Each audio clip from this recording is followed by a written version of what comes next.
taga Salinas. Tama po? Ito po ay ginagamit ng Panginoon para sa mga lingkod din ng Diyos.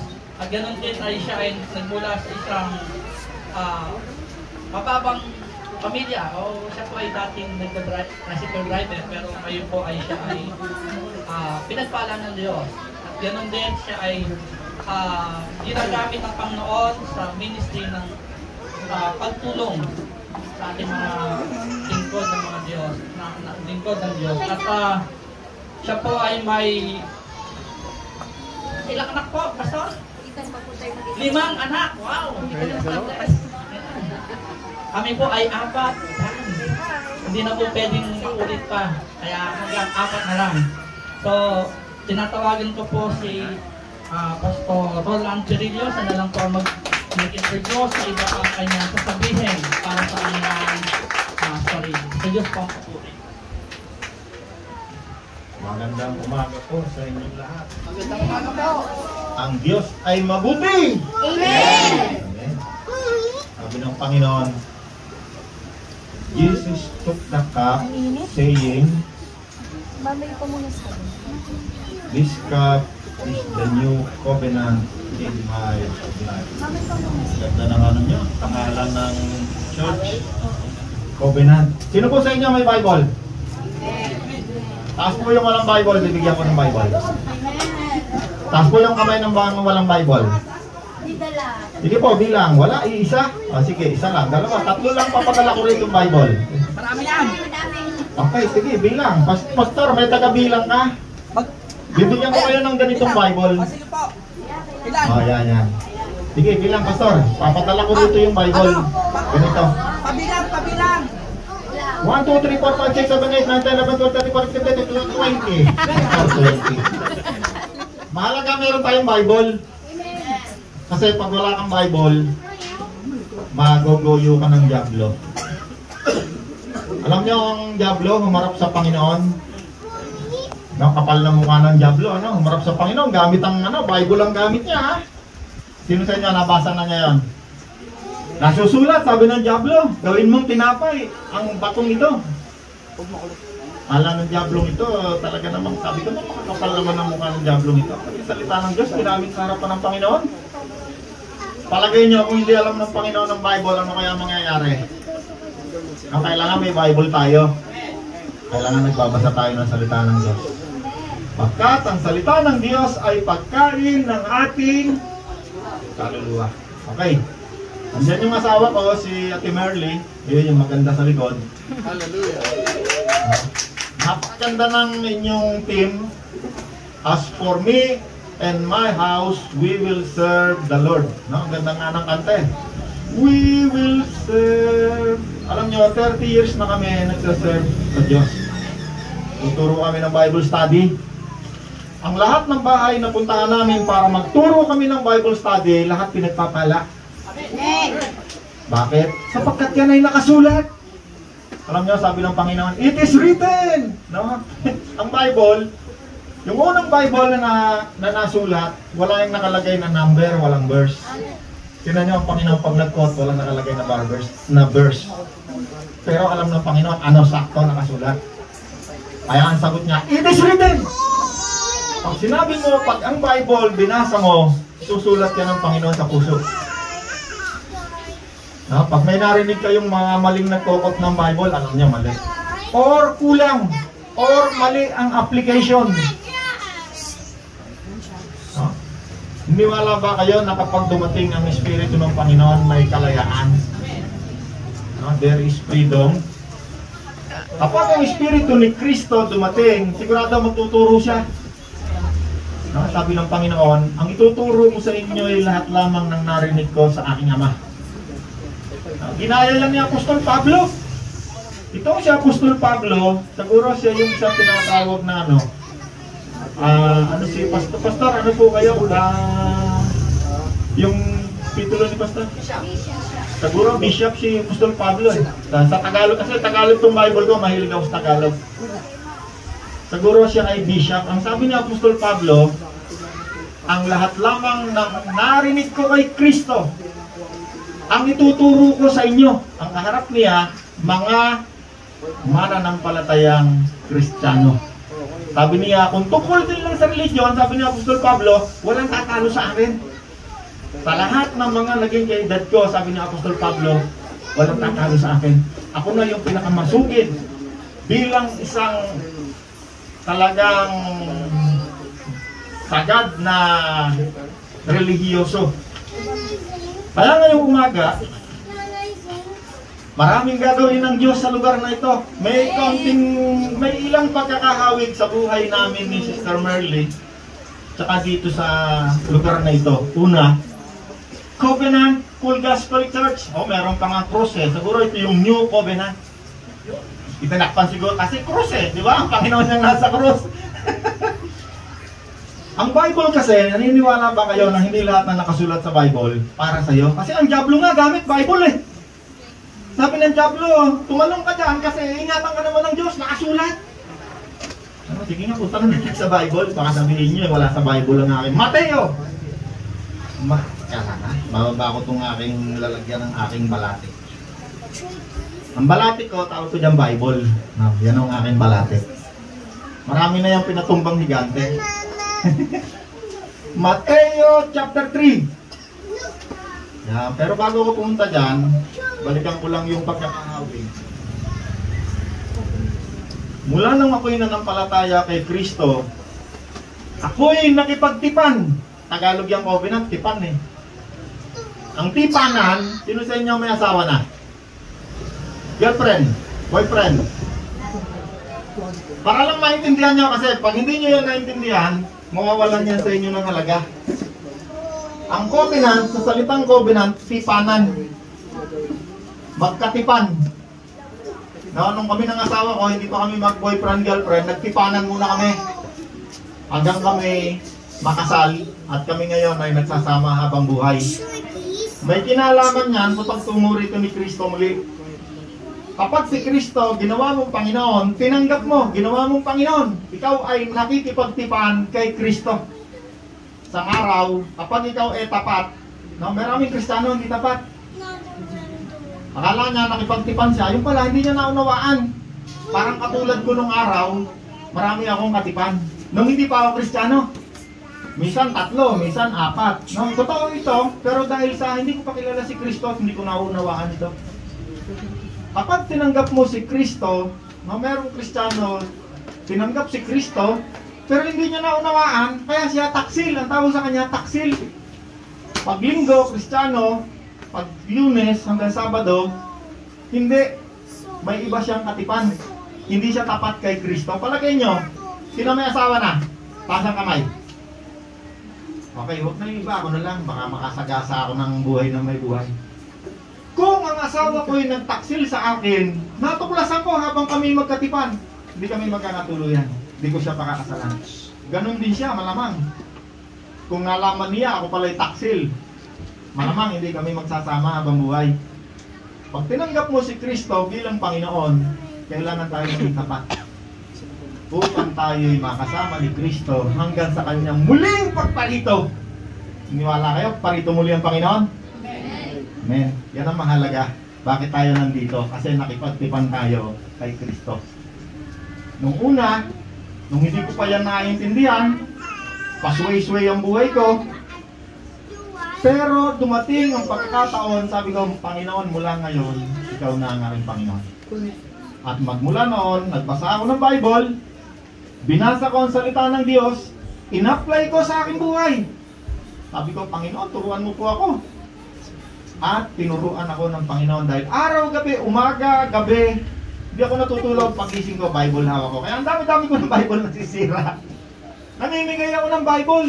Hindi ko na mabilang ilang Bible na bigay ko, baka 100,000 na. Bakit? Sapagkat ako'y pinagpala ng Diyos dahil sa uring ganito ng pagiging lingkod ni Kristo. Dati, buti nga si Pastor, pag-aari niya ito, no? Kami nangungupahan lang nung araw. Sa isang lugar na basurahan din. Pero ngayon, hindi na.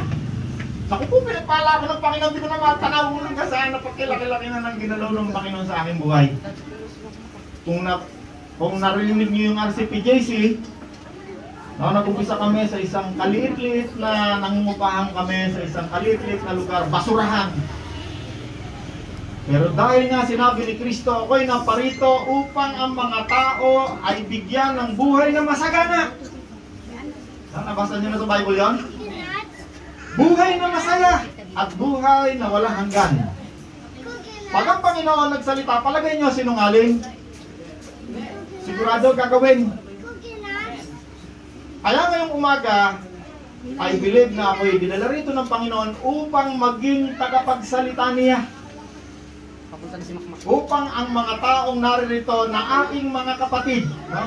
Si Apostol Pablo, pag yan ay sumulat, ang una niya sasabihin sa umpisa, mga kapatid, kasi ang kanyang sinusulatan, mga taong tumanggap kay Kristo, katulad niya, mga katipan ni Kristo. Ay, di ba, nung hindi pa mag-asawa, nagsusulatan tayo, no? Wala pang cellphone nung araw eh. Sulatan lang, sulat. Pagdating ng Panginoon, hindi na tayo kailangan sulatan. Bakit? Darating na. Naniniwala kayo, darating ang Panginoon? Amen. Maging tapat tayo, ha? Okay, punta tayo sa Panginoon. Mateo. Ay, bago nga pala isa pa. Pastor, hindi po ako pastor. Ako po'y brother lang. Brother lang po ako. Pero 30 years na po akong nagtuturo ng salita ng Diyos. At ang Diyos ay napatunayan ko sa aking buhay na siya'y mabuti. Siya ay tapat sa lahat ng kanyang pangako. Mateo chapter 3 verse 16. Tignan po natin mabuti, no? Anong unang nangyari? Ang Panginoon kapag siya'y nagturo, napakasimple. Hindi siya gumagamit ng mga Greek word, ng mga Hebrew word, ng mga ano-ano. Kuminsan nga, ang Panginoon, pag nagturo, gagamit lang siya ng tingnan niya mga ibon. Tingnan niya, no, very simple. Pero pag nagsalita ang Panginoon, direkta sa puso ng taong nakikinig. Hindi mo kailangang napakaraming verses. Pag ang Panginoon narinig mo, sapat yan para ikaw ay maging malakas, magbago ang iyong buhay. Amen. Matthew chapter 3 verse 16. Tingnan natin kung anong unang mga nangyari nung ang Panginoon ay bumaba dito sa lupa at nakipagtipan sa mga tao. At nang mabautismohan si Jesus, kaagad siyang umahon sa tubig at nabuksan ang langit. At nakita ni Jesus ang Espiritu ng Diyos na bumababang parang isang kalapati at dumapo sa kanya. At isang tinig na mula sa langit ang nagsabi, itong minamahal kong anak na lubos kong kinalulugdan. Okay, take note, ano? Anong unang nangyari? Anong unang ginawa ni Jesus nung siya bumaba dito sa lupa? Binuksan niya ang langit. No? Kaya huwag kayong maniniwala pag kami magsasabi sa inyo, gusto nyo bang buksan ng Diyos ang langit sa inyo? Ito gawin mo. Binuksan na ng Diyos ang langit. Okay, tingnan natin kung anong susunod mangyayari, no? Una, binuksan ng Diyos ang langit at ang Espiritu Santo ay bumaba sa Kanya. Kaya sinabi ng Panginoon, kung nasaan ang aking Espiritu, nandoon kalayaan. Pag wala ang Espiritu ni Kristo, baka nagtuturo lang dito, tao. At walang laya.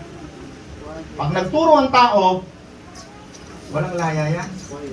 Pag may doktrina na yan na kailangan dulod tayo sa rebulto, hindi po pwede magsalita yan na umalis tayo, rebulto, hindi po pwede. Bakit?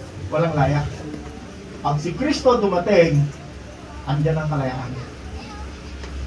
Naniniwala ba kayo na maraming tao gustong pagpalain ng Diyos? Pero ayaw niyang tanggapin? Makikita natin. Noong kami ay naniwala sa ginawa ni Kristo, yung covenant, nakita ko pagpapala ng Diyos umagos sa buhay ko. Parang tubig, kahit anong gawin ko, tumalon na ako, kahit anong gawin ko, pati hangin, napapaupahan ko, hindi po pagyayabang ito. Kristo lang ang gusto ko itaas. Nung ako'y nanampalataya, naniwala sa ginawa ng Diyos na awa, habag, pananampalataya na ibinigay sa atin, ako'y nakalaya, ako'y pinagpala. Amen. Okay, tingnan natin mabuti. Ano, gusto kong ibahagi sa inyo ito. 4. Ang unang-unang nangyari noong si Jesus ay nag-umpisa na sa kanyang gawain. 3.5 taon. No? Ito yung unang kanyang ginawa at mga unang pangyayari. Una, binuksan niya ang langit. Bumaba ang Espiritu Santo sa kanya. Noong ang Espiritu Santo ay bumaba sa kanya, hindi na siya iniwan kailanman. Sino sa inyo na tumanggap na kay Kristo? Pag tinanggap mo si Kristo, sabi niya, hindi na kita iiwan kailanman. Iniwala kayo? Ang Panginoon na nagsalita nun, lahat ng tumanggap, nagtiwala, ginawa siyang Panginoon. Sabi ni Kristo, kahit ikaw ay mamatay, muli kitang bubuhayin. Yan na, ano? Medyo nalalim ng konti yung ating pinag-uusapan, no? Pagkatapos si Jesus ay dinala ng Espiritu sa ilang upang tuksuhin ng Diablo. Siya ay nag-ayuno ng 40 araw at 40 gabi, kaya't siya ay nagutom at dumating ang Diablo at sinabi sa kanya, kung ikaw ang anak ng Diyos, gawin mong tinapay ang mga batong ito. Ngunit sumagot si Jesus, nasusulat, hindi lamang sa tinapay nabubuhay ang tao, kundi sa bawat salitang nagmumula sa bibig ng Diyos. Kita niyo yung Diablo, no? Pag tinanggap niyo si Kristo, kailangan basahin mo Bible. Bakit? Pag humarap sa yung Diablo, i-confuse ka, baka wala kang masasagot. Hindi mo alam kung saan ka nakatayo. Tingnan niyo ka, kapal ng mukha ng Diablo, no? Sa Panginoon pa siya humarap, ano? Kung ikaw ang anak ng Diyos, sabi niya. Alam niyo sagot ng Panginoon, di ba? It is written. Matibay, alam ng Panginoon, nakasulat. Hindi magigiba. Hindi lamang sa tinapay nabubuhay ang tao, kundi sa bawat salita na nagmumula sa bibig ng Diyos. Alam niyo ba ang Diyos nagkatawang tao? Siya ang salita ng Diyos. Ang Diyos sa Genesis, sabi doon, diba, sa Genesis nakasulat, at ang Diyos ay lumalang ng ganito't ganon. Paano siya lumalang? Salita lang. Let there be light, let there be, lahat salita lang. At ang salita ay nagkatawang tao. Bumaba dito sa lupa. Ang pagkain ng ating kaluluwa, salita ng Diyos. Kailangan alam mo yan. Tingnan mo paano tayo matututo sa Panginoon. Sabi niya, hindi lamang sa tinapay nabubuhay ang tao, kundi sa bawat salita na nagmumula sa bibig ng Diyos.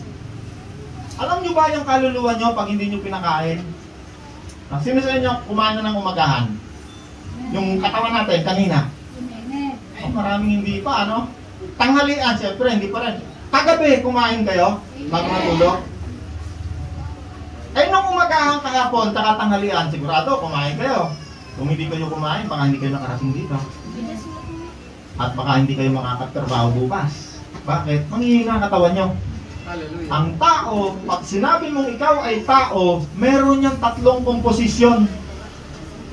Spiritu, kaluluwa, at physical na katawan.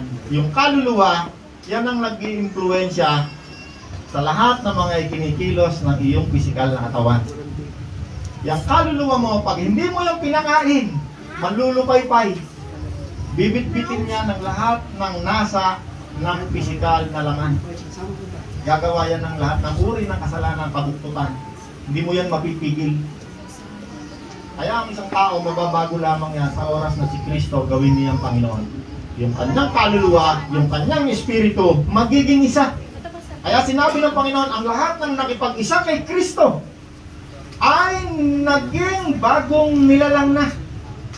Bago na. Okay, may bago na tayong pagkatao. Okay, bumaba tayo. Hindi lamang tinapay nabubuhay ang tao, kundi sa bawat salitang nagmumula sa bibig ng Diyos. Pagkatapos dinala siya ng Diablo sa Jerusalem, ang banal na lungsod, at pinatayo siya sa taluktok ng templo. Sinabi nito sa kanya, kung ikaw ang anak ng Diyos, magpatihulog ka sapagkat nasusulat. Sa kanyang mga anghel, ikaw ay tatagubilin, sa kanilang mga kamay, ikaw ay aalalayan. Tignan niyo, no? Dumali na naman ng demonyo, no? Salita na naman ng Diyos ang ibinira, no? Totoo naman. Na ang anak ng Diyos, no? Anak nga lang. Ako nga lang eh. Si pastor nga lang. Lahat nga lang ng tumanggap kay Kristo. Sinabi ng Panginoon, ang lahat ng tumanggap kay Kristo, anghel ang bantay sa lahat ng taong may takot sa Diyos. Pero sa atin nga lang, anghel ang bantay eh.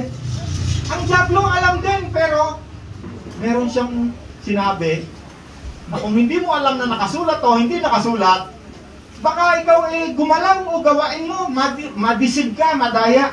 Sabi ng Diablo, sige tumalong ka. Sapagkat nakasulat naman, ika, aalalayan kayo ika ng Diyos. Oo naman.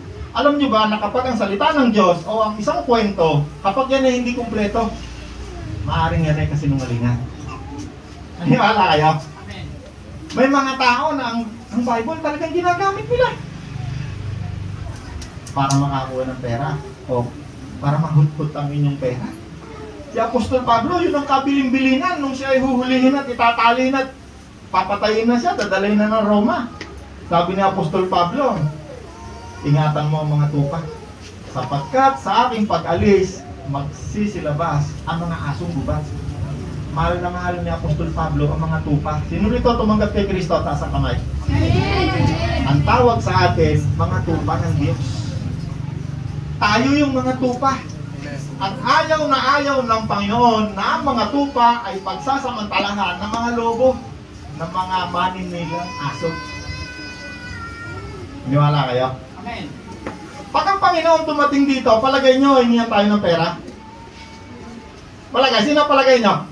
Sino nagbabasa ng Bible? Ang Bible ko, siguro may mga verse ako dito, 1,000 ko nang nabasa. Kasi 30 years na kaming Kristiyano. Hindi ako natutulog na ako nagbabasa ng Bible. Pag-gising ko, Bible lang naman hawak ko. Kaya paulit-ulit ko yung nababasa. Wala akong nabasa ron na kahit isang beses na si Kristo nang hingi ng pera o nang hingi ng pagkain. Merong isang pagkakataon, gumawa siya ng pinakain niya yung libo-libong tao, 5,000, 4,000, 2 beses siya nagpakain. Yung isang ron, galing sa isang bata. Pero yung bata na yon nung umuwi, yung kayang dalahin ng bata, malamang, pinasang niya yung tinapay o isda na pinarami ng Panginoon. Ang Panginoon, pag siya'y tumating, ang dala niya ay pagpapala. Ay, una, binuksan ng langit. Okay, tuloy pa natin. Pagkatapos, dinala siya ng Diablo sa Jerusalem, pinatayo sa tuktok ng templo, sinabi nun sa ko, ikaw ang anak ng Diyos, magpatihulog ka sapagkat nasusulat. Okay, 7. Ngunit sumagot si Jesus, nasusulat din naman, huwag mong subukin ang Panginoon mong Diyos. Pagkatapos, dinala siya ng Diablo sa isang napakataas na bundok at pinakita sa kanya ang lahat ng kaharian sa daigdig at ang karangyaan ng mga ito. Sinabi sa kanya ng Diablo, ibibigay ko ang lahat ng ito kung magpapatira pa ka at sasamba sa akin. Ito na naman, ano? Kita ng Diablo, nangangako ng...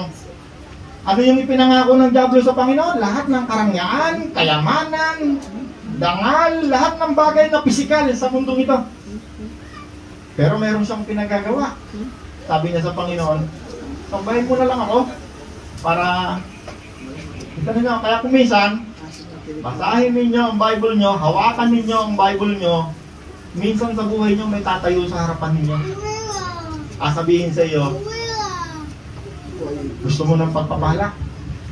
O operan ka ng pagpapala? Bubuksan ng langit ng Diyos sa'yo, bubuksan ng langit. Pero may pagagawa sa'yo. May pagagawa sa'yo. Tingnan nyo sagot ng Panginoon, ha? Sana ba ako? Pagkatapos, dinala siya ng Diablo sa isang napakataas na bundok. Pinakita sa kanya ang lahat ng kaharian sa daigdig at ang karangyaan ng mga ito. Sinabi ng Diablo sa kanya, ibibigay ko sa iyo ang lahat ng ito kung magpapatira pa ka at sasamba sa akin. Kaya't sumagot si Jesus, lumayas ka, Satanas, sapagkat nasusulat, it is written, ang Panginoon mong Diyos ang dapat mong sambahin at siya lamang ang dapat mong paglingkuran. Pagkatapos, iniwan na siya ng Diablo. Dumating naman ang mga anghel at siya ay pinaglingkuran niya. Kaya dapat alam nyo yung Bible nyo kasi pag alam nyo kung anong authority meron sa isang anak ng Diyos, pag merong Diablo nga harap sa inyo o yung thoughts, mga evil thoughts sa harapan nyo, alam nyo ba na meron tayong kapangyarihan na magpalayas ng demonyo? Amen. Lahat ng taong tumanggap kay Kristo, nagsisi, tumalikod sa kasalanan. No? Isang kaluluwa lang ang madala ni pastor dito na nagsisi, tumalikod. Yung langit nagkakasiyahan. Isang kaluluwa lang yun, ha? Sinabi ng Panginoon, ha? Isang kaluluwa. Paano kung napuno ito ng kaluluwa? Alam nyo, sa susunod na mga anibersaryo ninyo, palalawakin ng Diyos ang gawain mo. Dito sa daigdig na ito, maging physical na mga expansion. Yung unang lugar na pinagdalahan sa akin ng Diyos, namumukahan lang ako. Ngayon, ilang hektarya yun? Darling, 2.7 hectare. Andun lahat andun yung hardware, andun yung petron, andun yung batching plant, andun yung tayo ako ng mga building doon, lahat inupahan ng kung ano-ano. Lahat ng gawain ko, pinagpapala ng Diyos. Hindi lang doon. Nag-expand kami buong Cavite.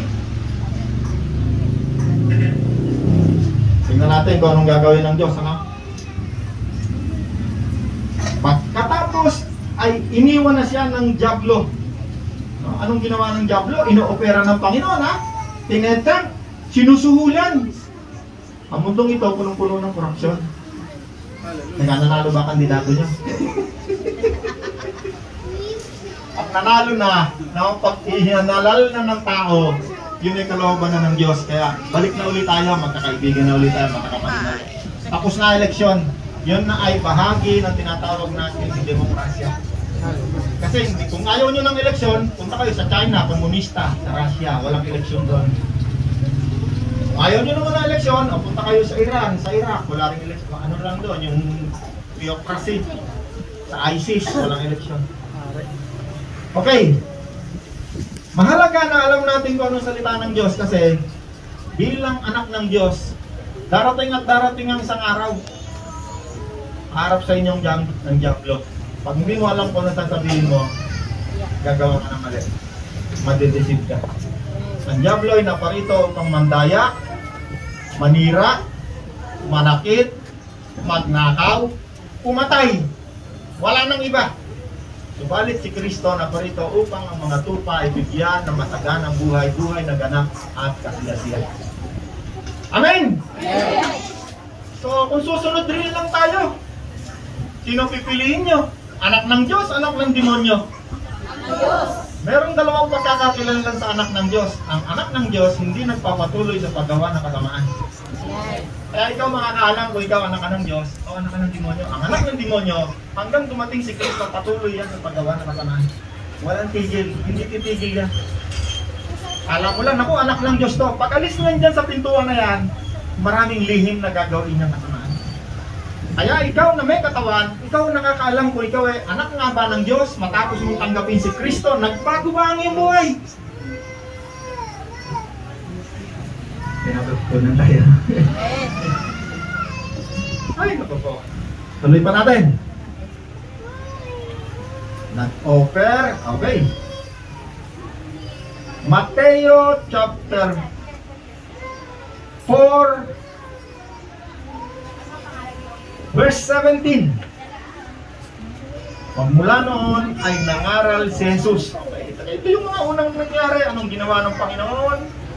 Anong mga unang-unang nangyari nung siya nag-umpisa ng kanyang ministeryo? 17. Magmula noon nangaral si Jesus. Itinuturo niya, magsisi kayo at talikuran ang inyong mga kasalanan. Okay, mahirap pang magturo ang Panginoon. Napakasimple na. Hindi nga siya nagamit ng mga Hebrew, ng mga Gu, mga kung ano-ano. Napakasimple. Ano sabi ng Panginoon? Tumalikod, tigilan, magsisi. Ibig sabihin ng magsisi, hindi iiyak-iyak lang tayo sa asawa natin. Patalikod po ako, patalikod, yun ulit gagawin. Ang ibig sabihin ng pagsisisi, hindi na muling gagawain. Maintindihan niya? Yan ang turo ni Kristo. Under New Covenant. No? Kapag ikaw nakipagtipan ka kay Kristo, ginawa mo siyang boyfriend. No, hindi ibig sabihin na hindi katulad nung lalaki at babaeng boyfriend, no? Kasi may kasalang mangyayari, babae at lalaki, pakakasalan tayo ni Kristo. Hindi ibig sabihin na tayo ay magiging asawa physical, hindi ibig sabihin, no? Yun ay isang pagpapaliwanag lamang ng Panginoon, yung uri ng relasyon. Nakasalang, yan ang pinakamalalim na uri ng relasyon na ating nauunawaan dito sa daigdig bilang isang tao.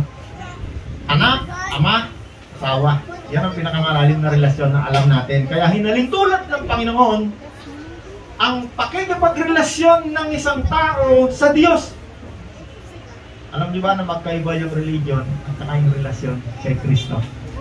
Maraming hindi nakakaunawa niyan. Kaya yung mga nag-aral sa kanya-kanyang mga seminarista, kanya-kanyang sekta, pag alis na magkakaaway yan. Bakit? Hindi nila na-separate yung relihiyon at saka yung relasyon kay Kristo. Sabi ng isa, sabi ng pinag-aralan ko, English speaking pa naman kami.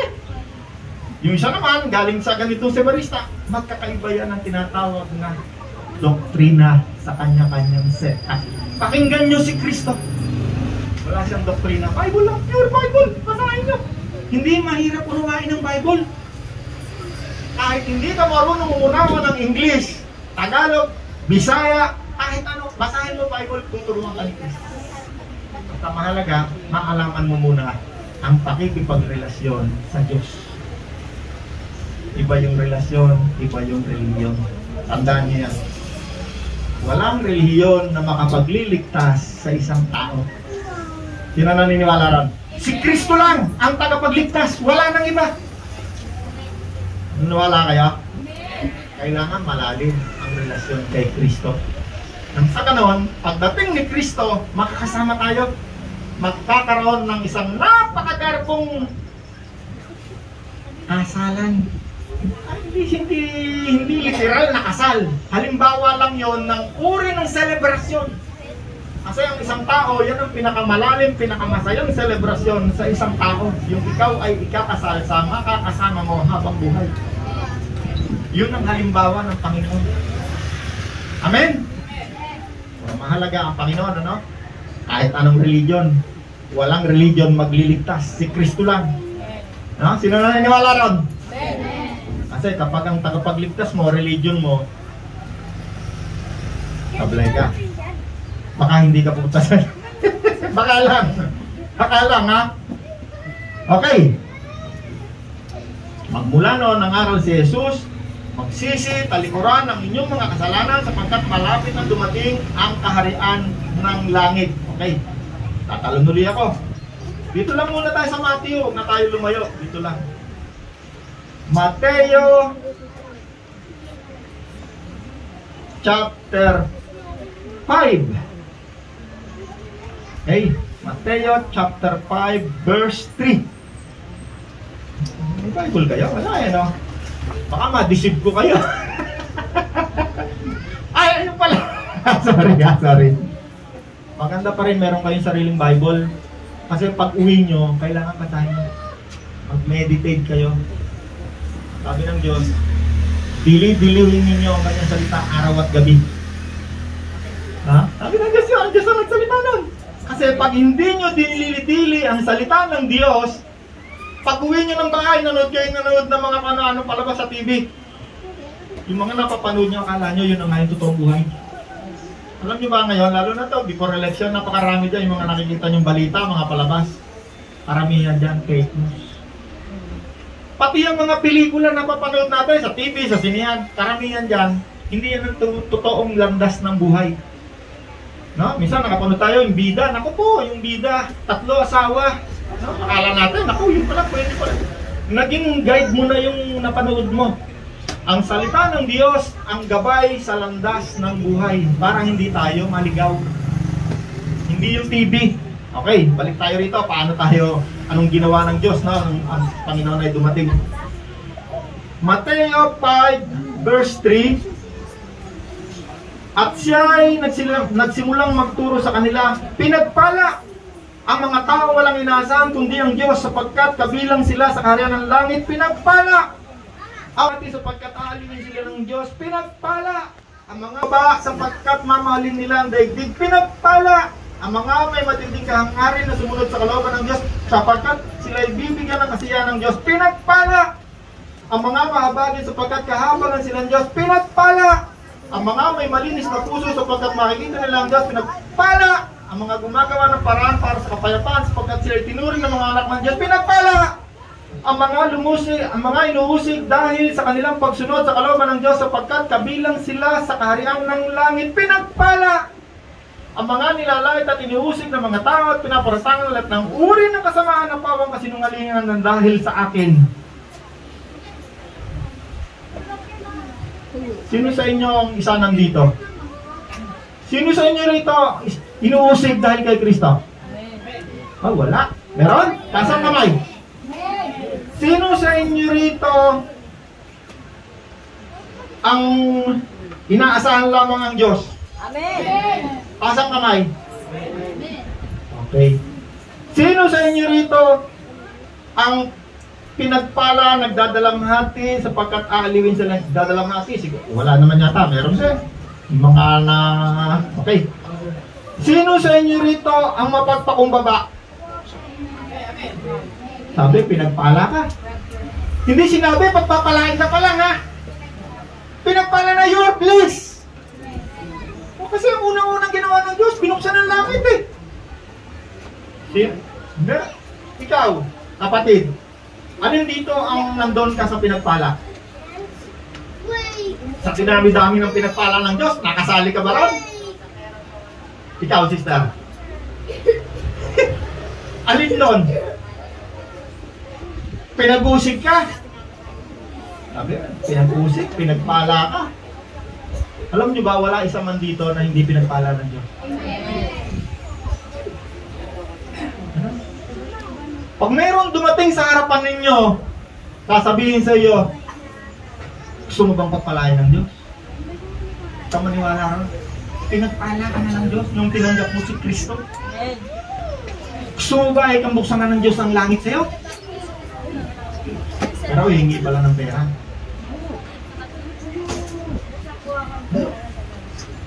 Naniniwala kayo binuksan na ng Diyos ang langit? At tayo'y pinagpala! Di ba sabi ng Panginoon, pagka dumating siya, magsasalita siya ng buong laya? Pag ang Panginoon dumating dito, sasabihin ba ni Pastor, Hoy, Panginoon, huwag mong sasabihin to, ha? Yan lang sasabihin mo. Kasi masasagasaan mo yung aming doktrina, magagalit ako sa iyo. Hindi pupunta rito ang Panginoon. Alam niyo, maraming invite sa akin. Sabi sa akin, dito sasabihin mo, ha? Alam mo na sabi ko sa kanya, alam mo palang sasabihin ng Panginoon, ba't hindi pa ikaw magsalita sa kanila? Iimbitahin mo pa ako, ako'y pupunta dyan, pero ang magsasalita ang Panginoon. Alam niyo, malimit doon sa aming Bible study, meron akong inihandang tuturo, pero hindi ko na ituturo. Bakit? Hinahayaan ko Panginoon magturo. At malimit, boom! Sobrang tinuro sa lahat. Nagiging pagpapala sa aming lahat. Yung aming Bible study, kahit kailanman, hindi kami nagkaroon ng lockdown. Lahat kami umaatin doon. Kahit na lockdown, 2 taon, magkatatlong taon na, basta, no? Kailanman di kami sumuglay ng 1 linggo ng pag-aaral, pakikinig ng salita ng Diyos. Kaya naman ang pagpapala ng Diyos, hindi rin tumigil. Hindi rin nyo, lockdown, namimigay kami ng bigas. Nagbibigay yung mga umaatin doon sa Bible study namin. Lockdown, kasagsagan ng lockdown, nagde-dedicate kami ng building. New Covenant Building. Naku, ngayon na yun, ang dami ng buko pa raw. 2 simbahan sa taas, puno rin daw. Iba ba? Pag ang Panginoon kumilos sa buhay mo, basta makinig ka lang sa Panginoon. Ikaw ay pinagpala na. Sabihin mo, taas mo ang kamay mo. Sabihin mo, ako'y pinagpala na! Huwag kang maniniwala sa diablo. No? Huwag kang maniniwala sa diablo. Pag ikaw nakinig ka sa diablo, yung pagpapala ng Diyos, di makakarating dyan. Naniwala kayo? No? Akala mo, wala pa akong pagpapala. Naku, ano ba yung gagawin ko? Para ako'y pagpalain. Sinong nagturo dito? Si Kristo. Kanino kayo makikinig sa doktrina ng religion nyo o kay Kristo? Pero pag nakinig ka kay Kristo, ikaw ay tutuyakin. Alam niyo si Apostol Pablo, sabi ni Apostol Pablo, sinabi ni Apostol Pablo sa... bubuklatin ko itong aking note. Sinabi ni Apostol Pablo sa 2 Corinthians 3:6. 2 Corinthians 3:6. Anong sabi ron? Sige nga, babasahin ko. Binigyan niya kami ng kakayahang maglingkod ng bagong tipan, New Covenant. Isang kasunduang hindi nababatay sa kautosang nakasulat, kundi sa Espiritu. Sapagkat ang kautusan nakasulat ay nagdudulot ng kamatayan, ngunit ang Espiritu ay nagbibigay ng buhay. Ano yung kagandahan ng New Covenant, ano?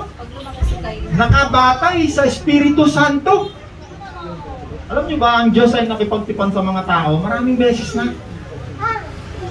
Nakipagtipan siya doon nung winasak ng Diyos ang daigdig, panahon ni Noah.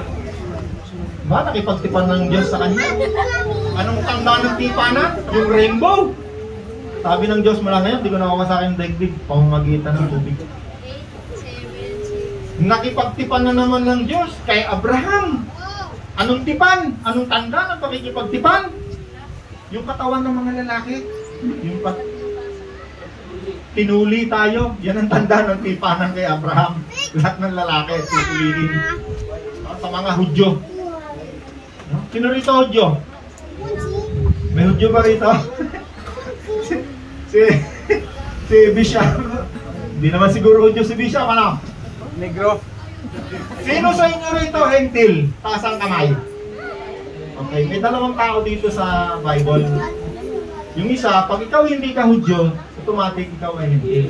Kailangan maunawaan yan, malinaw. Kasi itong tipan kay Abraham, ito'y hindi ginawa sa sino mang hentil. Kailangan malinawan niyo yan. Sa gawa, basahin niyo yung gawa. Buong aklat ng gawa. Lalo-lalo na sa 15, 16, 17 hanggang 24. Yan sineparate ang pananampalataya ng isang Hudyo at pananampalataya ng isang hentil. Ang hentil, tayo under covenant ng New Covenant, tayo'y sa pamamagitan ng awa, habag, pananampalataya. Wala na tayong gagawin. Acts chapter 15 verse 1, may mga dumating doon. Buksan nga po natin. Gawa chapter 15 verse 1. Acts chapter 15, may dumating doon na ilang tao mula sa Judea at nagturo sa mga kapatid, kapag hindi kayo nagpatuloy ayon sa kaguluhang itinuro ni Moses, hindi kayo maliligtas. Kita ninyo, no? Pag merong nagturo sa inyo tungkol sa mga bagay na ito sa kaligtasan at mali, merong tatayo kasi may tungkol sa kaligtasan. Okay. Yeah, meron pang konti dito sa Mateo. Mateo chapter 5. Mateo chapter 6 verse 19. Mateo 6:19. Huwag kayong mag-impok ng mga kayamanan dito sa lupa. Dito'y may naninirang insekto at kalawang at may makakapasok na magnanakaw. Sa halip, mag-impok kayo ng kayamanan sa langit. Doon, walang naninirang insekto at kalawang at walang nakakapasok na magnanakaw. Amen. Amen, Pastor? Amen. Sino sa inyo naniniwala kahit kayo magnakaw, papasok kayo langit? Meron? Kasi pag naniniwala ka, didibatihin mo ang Panginoon. Ang Panginoon ang nagsasalita. Ang salita ng Diyos, ito'y totoo. No? Sabi dito sa salita ng Diyos, walang makakapasok na magnanakaw sa langit maski isa. No? Kahit si brother, kahit yan, nagnakaw yan, naging pamumuhay niya, magnanakaw. Brother, no? Hindi ka makakapasok lang. Kahit ako, magnanakaw ako. No? Kahit si pastor, hindi makakapasok. Alam niyo ba, may mga tao nagtuturo ng ganyan? No? Ang Panginoon na nagsalita, sabi niya, walang makakapasok na magnanakaw sa langit. Alam niyo ba, mayroong nagtuturo ngayon, kapag hindi ninyo ibinigay ang inyong salapi at nagkulang, hindi buo, kayo'y magiging magnanakaw. Narinig niyo yun? Ginamit niya yung malakay. Sabi doon, kapag hindi mo ibinigay ang ikasampu ng iyong sweldo, ikaw ay magiging magnanakaw. Tama, mali. Yun ang nakalagay ron sa malakay. Kaya binasa ko muna kanina sa inyo yung Acts. Sabi ni Apostol Pablo sa Acts chapter 1, merong dumating na nagtuturo. Kapag hindi kayo sumunod sa kautusan ni Moses, hindi kayo maliligtas. Alam niyo, maraming mga nagtuturo, hindi sila aware. Nagtuturo sila sa mga tao. Alam niyo, nung narinig ko yan, nung narinig ko yung tungkol doon sa ikapo, Sabi ko, naku po, magiging magnanakaw ako pag ako nagbigay ako ng ika-10. At kulang, kasi nakalagay doon, pag kulang, di ba, Pastor? May pangako pa ron, bubuksan ng langit. Alam niyo, basahin niyo maigi yung Malakay. Sinasabi niya roon, ang Malakay, si Malakay ay isang propetang tinawag ng Diyos para sa bansang Israel. Ano ngayon tayo? New Covenant, Gospel, Grace, Awa, Habag. Pag binasa mo yung Acts chapter 15, nagkaroon sila ng mainitang pagtatalo. Bakit? Kasi may nagtuturo na isang dating Hudyo na naniwala kay Kristo, ang gusto nila ay sumunod tayo sa kautusan ni Moses na hindi naman natin kayang gawain. Alam niyo, ako nakalaya dyan. Nung ako'y nakalaya riyan, lahat ng gawin ko pinagpapala ng Diyos. Bakit? Sinabi ni Apostol Santiago, ang lahat ng nagsasaliksik at hindi tagapakinig lamang ang siyang pagpapalain sa lahat ng kanilang gawain. Ay di ba yung inyong sweldo, nako. Alam niyo yung aming church, ang uma-attend doon, mahigit 100 mga empleyado ng isa sa aming kampanya. Ang sweldo nila may 500, may 1,000, hindi pare-pareho. Hindi ko sila maturuan na ibigay sa akin yung kanilang 10% ng sweldo. Sabi ko, pag sinabi ko sa inyong hindi kayo maliligtas, magiging magnanakaw kayo, sabi ko sa kanila, magiging ako na ang pinakakawala-walang yaang tao sa mundong ito. Sabi ko, tayo'y pinalaya na ni Kristo. Naniwala kayo, pinalaya tayo ni Kristo? Totoo nga yun na mayroong sumpa na dadapo. Kapag nagkulang, sumpa talaga. Alam nyo, sabi ko doon sa simbahan namin, kaya maraming mahirap sa simbahan namin. Maraming tao dinadapuan ng simpa. No, bakit? Kasi yung law of Moses, hindi mo pwede yung paghaluin. Hindi mo pwede na yung law of Moses, yung tipan kay Moses, i-apply natin sa atin. Bakit? Doon sa kautusan kay Moses, napakarami rong utos. Huwag kang kakain ng baboy, huwag kang mag-aahit ng balbas, huwag mong tataniman ng iyong bukid sa 7 taon. Napakadami sa damukan. Mahigit 6 na raang utos yun. Hindi natin kayang sundin. Kaya naawa ang Diyos sa atin. Grace. Bumaba si Kristo. Ang Diyos ay nagkatawang tao. At nung siya'y nagkatawang tao, hindi na tayo kailangan magbayad kahit anong. Bakit? Regalo, awa, habag. Paano tayo naligtas? Awa, habag, regalo. Walang bayad. Pero lang, paano ngayon ang simbahan? Hindi mabubuhay. Alam niyo, ang dami kong nabasa sa Bible. Lahat ng tao sa Bible, paano sila sumasamba? Sila'y naghahandog. Mahal ng Diyos ang masayang nagbibigay. Sino sa inyo gusto maging mahal ng Diyos o gusto maging magnanakaw? Sino sa inyo gusto maging mahal ng Diyos? Taas ang kamay. Sino sa inyo gusto maging tunay na magnanakaw? Wala, di ba? Sandamo ka lang nakilala kong mga mananampalataya katulad ko. Pag nag-uusap kami ng private, talagang sablay. Meron naman ako isang nakausap. Di ba wala nang Hudyo, wala nang Hentil? Ituloy mo yung binabasa mo sa Bible. Ang sabi doon, wala nang Hudyo, wala nang Hentil, wala nang babae, wala nang lalaki, wala nang malaya, wala nang malipin. Sa pagtawag sa Diyos, giniba ang pader ng alitan ng Hudyo at ng mga Hentil. Pare-pareho na tayo ngayong may access. Hindi ginawang yung Hudyo at ang Hentil ay ginawa na ng pare-pareho, hindi sa pisikal. Kung alam nyo yung verse na yan, marami yung verse na yan, 3 o 4 sa Bible yan, basahin mo ng buo, access lang ang ibinigay sa hindi sa pagkakapare-pareho ng Hudyo at ng Hentil.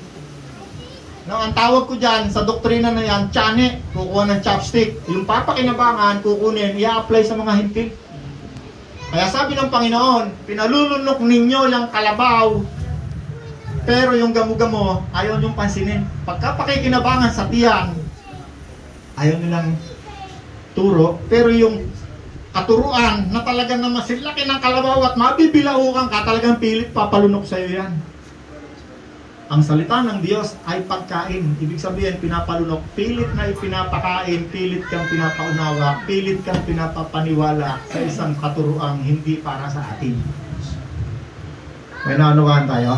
Amen. Kuya Roland, ako, baka hindi kami pagpalain. Alam nyo ba yung templo? Ginawa yun ng Diyos. Isang makasalanan lang ang inutusan ng Diyos. Yung sumunod na hari ng Persia, Babylonia, kinapture ang Israel, ginawa ang templo, ginawa muli ng pangalawang emperor. Emperor, kinausap ng Diyos, masamang tao. Pinagawa ng Diyos ng batas. Itinayo muli ang templo.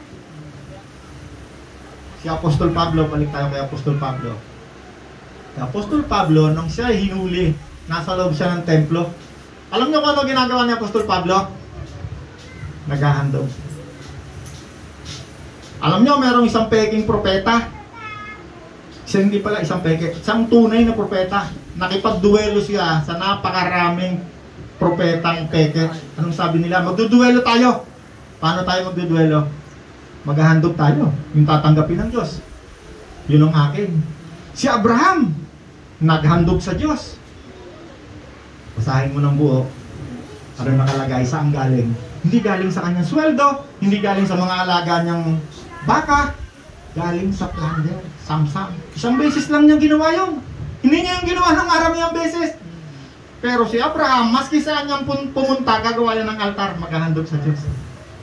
Mahal ng Diyos ang masayang nagbibigay. Kita ninyo si Abel, si Abel, si Cain.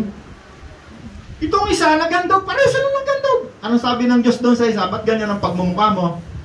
Sapagkat yung isa, naghandog na may masayang puso at siya'y pinigyan ng pabor ng Diyos. Ito namang isa, hindi tinanggap. Bakit? May masama siyang gawain. May masamang ginagawa. Masama ang kanyang gawain. Si Jacob, naghandog. Nag-ika po ba si Jacob? Kaya sabi ko sa inyo, basahin nyo Bible nyo para hindi kayo madaya. Si Jacob, kahit isang beses hindi nag-ika po. Bagkos siya'y nangako sa lugar na iyon, siya'y naghandog. Lahat ng tao sa Bible, basahin mo. Pinakamayaman sa buong silangan. Sino? Si Job. Basahin mo, Job chapter 1. Ano ang kanyang gawi? Hindi naman siya nag-iika po eh. Anong gawin niya? Maghandog sa Diyos. Lahat ng tao sa Bible, basahin mo anong kanilang ginagawa sa pagsamba sa Diyos. Naghahandog. Oy, sinabi nga ni Jesus, dapat nga kayong mag-ikapo, Matthew 23. Basahin nyo. Buuin mo. Tingnan mo sinong kausap ng Panginoon. Woe to you, Pharisees, Sadducees, teacher of the law. 7 times niyang sinabi sinong kausap niya. Mga Pariseo, mga Saduseo, mga tagapagturo ng kautusan, mga Hudyo.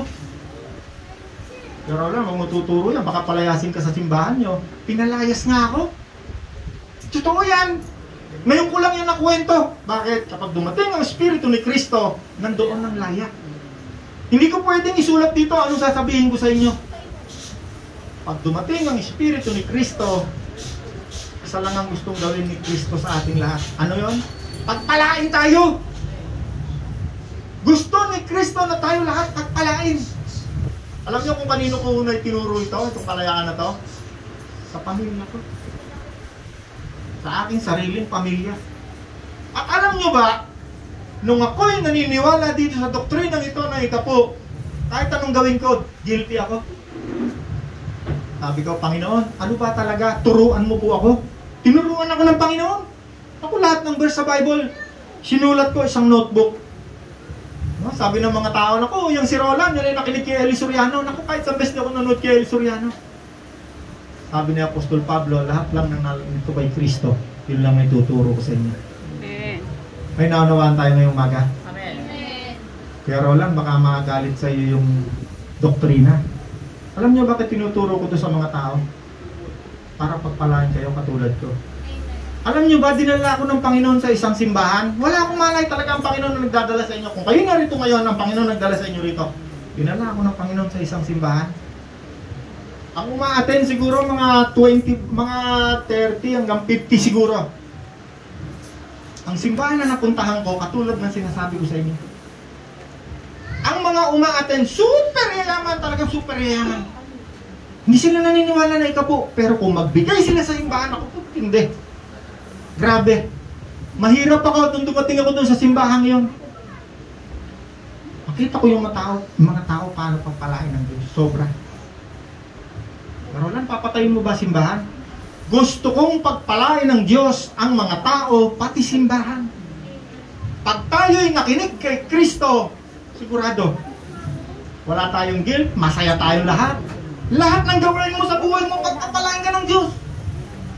Totoo sinasabi mo, Kuya Roland, ay pumunta ka sa amin. Pumunta ka sa amin. Makita mo paano kumilos ang Diyos sa amin. Lahat ng aking ginagawa, pinagpapala ng Diyos. Ako, Kuya Roland, nato tayo, ano kaya yan? Kaya sinabi ko sa inyo, iba ang relihiyon, iba ang relasyon kay Kristo. Eh, Kuya Roland, paano yan? Hindi ka na nagbibigay ngayon sa simbahan. Lalo akong nagbigay. Lalo akong pinagpala. Ako hindi ko nakukwento sa inyo paano ako magbigay. No? Nung ako'y pinaalis doon sa simbahan ko, sabi ng aming pastor, o sige, pirmahan mo na to. Kasi kinukuha mo lahat ng mga binigay mo. Ayan, 2 million, kinukuha mo. Bibigay namin sa'yo. Umalis ka na rito.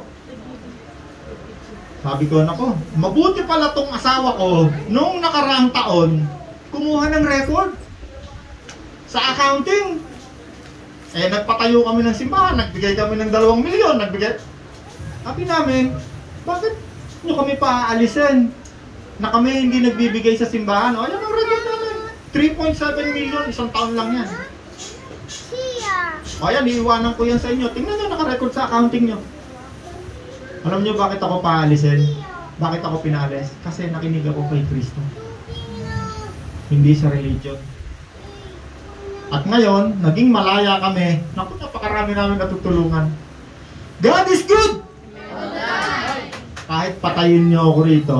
Alam niyo si Apostol Pablo, kahit yan pag may kinalaman sa salvation, ang katuruan, tatayo yan, kahit patayin yan, di matatakot yan. Bakit? Alam niyo kung bakit?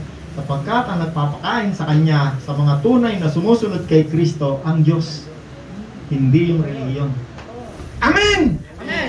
Maraming salamat po sa inyong lahat. Ngayon po, bago ko umalis, sabi ko sa inyo, maraming gagawin ng Diyos. Alam nyo, every time kami tutulong sa isang simbahan para magpagawa ng simbahan, walang ka-idea yung mga na-attend sa simbahan. Meron akong pinakaunang simbahan bukod doon sa simbahan namin. Tinulungan namin. Alam nyo ang kapalit, talagang unimaginable blessing. Ngayon, yung simbahan na yon, 500 na tao. Yari na. Capacity. Laki-laki. Ngayon, sabi ng Diyos, huwag kang harap sa akin nung walang dalang yung kamay. Alam niyo kung bakit? Kita niyo yung pulubi nung nakita ng Panginoon nagandog sa Diyos. Tinawag niya lahat ng disciple niya. Binigyan niya ng doctorate degree. Nakatapasan niya na yon? Merong isang balo nakita ng Panginoon. Balo, mahirap ha. May dalang kusing. Sabi ng Panginoon sa kanyang mga disciple, hali kayo. Tuturuan ko kayo ng doctorate degree. Tingnan ninyo yung babae na yan na balo. Siya ay nagbigay sa lahat ng mga mayayaman na nagbigay. Kita niyo, hindi naman kailangan ng pera ng Panginoon. Hindi niya kailangan ng pera. Alam niyo yung pera na hahawakan natin para handog natin sa Panginoon. Kahit 5 yan. Pero hindi naman sinabi ng Panginoon sa inyo, 5, kasi wala namang pulubi rito. Ang example ng Panginoon doon, pulubi. Mamamatay na. Nabasa nyo yung isang pulubi, yung isang mahirap, bukas wala na siyang kakainin. Pinuntahan siya ng isang propeta. Sabi sa kanya ng propeta, pwede ba ipagluto ako ng tinapay? Sabi nung isang mahirap na may anak na isa, mahal na propeta, ito na lang po yung aming pagkain bukas, mamamatay na kami. Sabi sa kanya ng propeta, sige, ihandog mo sa Diyos yung nalalabi mong pagkain. Luto mo kong tinapay. Alam niyo yung lalagyan niya ng pagkain, bumalong, 3 taon din naubos. Kahit nakaupo lang sila sa bahay. Sino sa inyo gustong bumalong pagpapala ng Diyos sa kanyang buhay? Amen! Sambahin niyo ang Diyos sa pamamagitan ng handog. Amen! Magiging katulad to kayong super blessed, mahigit pa sa akin. Amen! Yung simbahan nyo, pagpapalain ng Diyos. Ang pastor nyo, lahat kayo pagpapalain ng Diyos. Lahat ng gawa ng inyong kamay, pagpapalain ng Diyos. Amen. Ngayon, samahan nyo ako sa pananampalataya. Kasi kaya tayo pinaghahandog ng Diyos. Kasi ang pananampalataya, kapag walang ginawa, ito'y patay, hindi gumagana. Amen. Kailangan gumana. Hindi po pwede sabihin mo, ako, ang Diyos ay si Kristo, Panginoon ko, wala kang gagawin. Sabi ng Bible, hindi gumagana ang pananampalataya mo. Ang pananampalataya na gumagana, laging may dala. Sapagkat ang aking hinahanap ay mga tunay na mananamba na sumasamba sa Espiritu at katotohanan. Nakikita, nahihipok. No, hindi hinihingi ng Diyos ang inyong kayamanan. Ang kailangan ng ating pananampalataya ay gumana. At kapag yung kamay na yan, yung pananampalataya na yan, gumana yan. Pag uwi nyo ng bahay, ang Diyos kikilos sa buhay nyo. Kung meron kang negosyo, kung meron kang karir, makikita nyo ang himala gagawa ng Diyos. Kikilos. Ang Diyos ay hindi nakakakilos sa isang taong nakakulong. Kailangan mong makalaya. At ikaw ay makakalaya lamang kapag ang Espiritu ni Kristo ay pinakinggan mo. Inaanohan tayo ngayong umaga? Kaya ngayong umaga, hahandugan natin ng Diyos. Hindi kailangan ng maraming pera. Kung ano lang yung sinabi ng Diyos sa puso mo na ikaw ay magiging masaya. Ayaw ng Diyos ikaw maging malungkot. Naku po, ibabayad ko na lang ng tuition ng anak ko, ibibigay ko pa. Ayaw yun ng Diyos. Ang gusto ng Diyos ay ikaw ay mayroong masayang pagpapasya. Ngayon, may pagkakataon, minsan ang Diyos mangungusap sa'yo. Pag narinig mo yung pangungusap ng Diyos, gawin mo, sigurado. Siksik, liglig, umaapaw ang ibibigay sa'yo ng Diyos pag ibinalig. Huwag na huwag mong yayabangan ng Diyos. Naku, Diyos, bibigyan kita ng 100,000. Hindi ganun ng Diyos. At kapag ikaw ay merong ginawa sa Diyos, sikapin mo, mailihim mo. Bakit? Pag pinakaingay mo yan, wala nang babalik sa'yo. Sabi ng Panginoon na dating nakuha mo na yung bayad sa'yo. Kapag ikaw ay gumawa ng mabuti, sikapin mong itong kalihim-lihim mo, huwag mo na pailang sa kanang kamay mo sa kaliwang kamay. Sapagkat ang Diyos ang magbabalik pagpapala sa iyo. Amen! Ngayon po, ngayong umaga, lahat ng itinuro ko sa inyo, suriin nyo sa Bible. Pag wala sa Bible, balikan nyo ako. Baka may verse akong hindi nabasa sa inyo, babasahin ko sa inyo, bibigay ko sa inyo. Kaya ngayon, bago ko umuwi, gusto kong maghandog sa Diyos, samahan nyo ako sa paghahandog sa Panginoon. Paghahandog na masaya at malaya at hindi napipilitan lamang masaya. Mahal ng Diyos ang masayang naghahandog. Some verse yun, darling. Alam niyo yun, no? Yung verse na yun? Mahal ng Diyos ang masayang nagbibigay at hindi napipilitan lamang. Hanapin ko. Parang meron tayong verse. 2 Corinthians 9:7. Tingnan natin.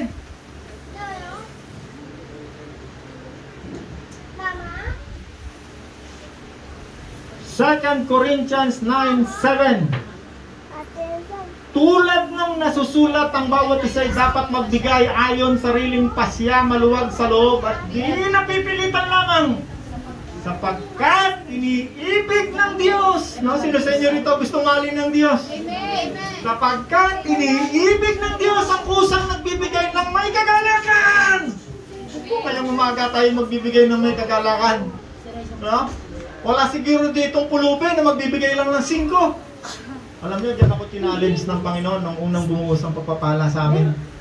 Sabi ko, Panginoon, saan damukan utang ko?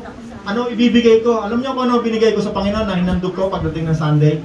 Yung portion ng pagkain ko kasi wala talaga akong pera. Ang utang ko hanggang bumbunan, hanggang bubong.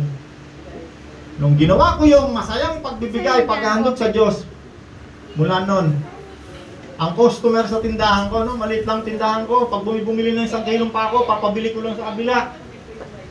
No, nakikipamili lang ako, hardware, yung unang hardware namin. Nung ginawa ko yung masayang paghahandog, naku po, ang isda, nakita niyo ang Panginoon nagtaboy ng isda sa lambat ni Pedro. Wala siyang mahuli. Pero nagtaboy ang Panginoon ng 153 large fish. Kita niyo kanyang gawin ng Panginoon, ano? Kahit ang negosyo mo, ang karir mo, hindi gumagana. Pag hinandugan mo ang Diyos, di mo magagana. Amen. Itataboy ng Diyos ang malalaking isda sa negosyo mo o sa iyong karir o sa iyong pamilya o sa iyong buhay. Amen! Okay, ngayon. Ano ba yung kinanta natin kanina? Yung kinanta natin kaninang maganda? Bago tayo maghandog sa Diyos. Yung... Kahit Tagalog, kung meron. Kahit na yung kanta tayo, hanggang tayo sa Panginoon. Ano pa?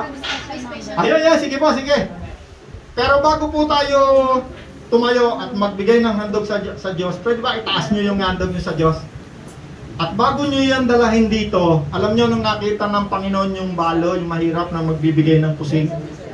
Alam nyo kung anong ginawa ng Panginoon doon? Pagbasahin mo yung verse na yon, ng Panginoon, umupo sa tapat ng lalagyan ng mga handog. Amen. Umupo ang Panginoon. Hindi nga, basahin nga natin yon. At ang Panginoon ay umupo sa tapat ng lalagyan ng mga handog. Pastor, anong verse yun? Wala dito sa akin ano yun?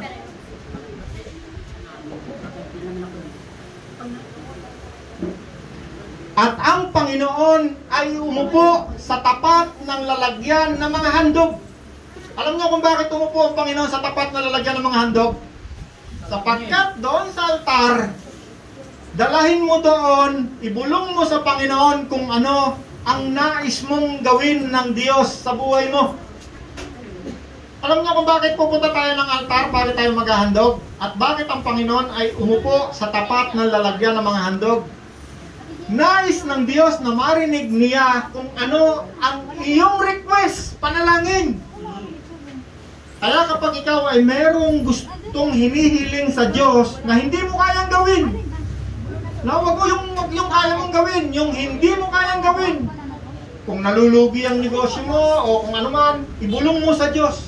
Ngayon na ikaw ay maghahandog, gawin mo, ibulong mo sa Diyos sapagkat ang Panginoon ay naririto at nakikinig. At ang paghahandog, ito ay act of worship. Ito ang ating gagawin sa ating pagsamba. Okay. Itaas mo kung ano yung ilahandog mo, ilagay mo sa kamay mo, at ngayon tayo manalangin. O Diyos na mabuti, naririnig mo po ang lahat ng dalangin ng mga anak mong naririto. Pagpalain mo, Panginoon, ang lahat ng gagawin ng kanilang mga kamay. I-activate mo, Panginoon, hayaan mo po na gumana ang pananampalatayang nagpapalipat ng mga bundok. Amen. Hayaan mo po, Panginoon, ang aming pananampalataya ay gumana katulad ng isang babaeng lumapit sa iyo na isang hentil na may hinihiling. At sinabi mo, dahil ikaw ay sumasampalataya, mangyayari ang iyong hinihingi. Kung merong sakit ang iyong anak o sino man, hilingin mo sa Diyos. Kung meron kang gustong hilingin sa iyo, sa Diyos ngayon, na hindi mo kayang gawin, himala na lang ang kailangan, ibulong mo sa Panginoon. At kayang-kaya itong gawin ng Panginoong Jesus. Panginoon, nakikita mo po ang aming mga kamay, sasambahin ka po namin mula ngayon. Ikaw na po ang bahala sa lahat ng aming kailangan. Ang church na ito ay iyong pagpalain ng mga kapatid na narito. Si Pastor Villadimir Castor ay iyong pagpalain at ang kanyang pamilya at ang lahat ng mga taong narito ngayon na ikaw ay sasambahin. Ikaw ay aming hahandugan. Salamat po, Ama, sa pangalan ni Jesus na aming Panginoon. Sinasamba ka namin. Amen and amen and amen.